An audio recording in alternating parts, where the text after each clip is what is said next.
পরের প্রশ্ন, সুখ।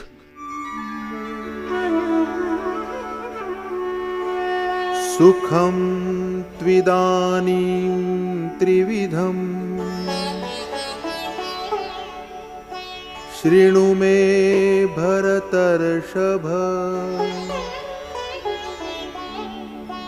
अभ्यासाद्रमते यत्र दुःखान्तं च निगच्छति। অর্জুন, এখন আমার কাছে ত্রিবিধ সুখের বিষয় শ্রবণ করো। তাদের মধ্যে যে সুখে সাধক অভ্যাসবশত রমণ করে, অর্থাৎ চিত্ত সংযম করে ইষ্টে রমণ করে, এবং যা দুঃখ থেকে মুক্ত করে। यत्तदग्रे विषमिव परिणामे मृतोपमम् तत्सुखं सात्विकं प्रोक्तम् आत्मबुद्धिप्रसादजम्।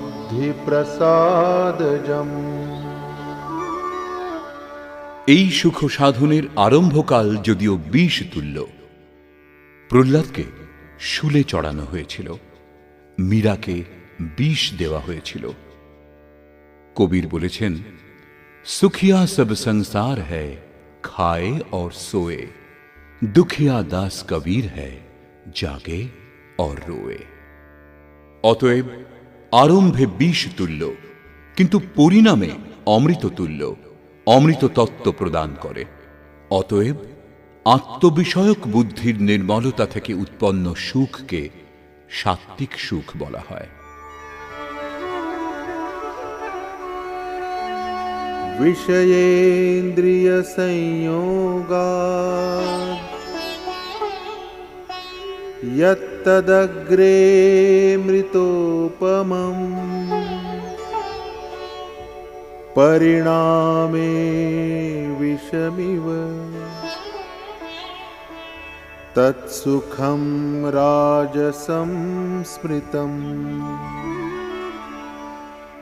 বিষয় ও ইন্দ্রিয়ের সংযোগ থেকে যে সুখ উৎপন্ন হয় তা ভোগকালে যদিও অমৃত তুল্য, কিন্তু পরিশেষে বিষ তুল্য।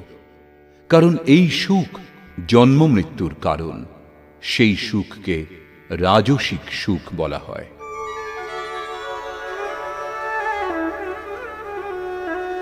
यदग्रे चानुबन्धे च सुखं मोहनमात्मनः निद्रालस्य प्रमादोत्थम् तत्तामसमुदाहृतम्।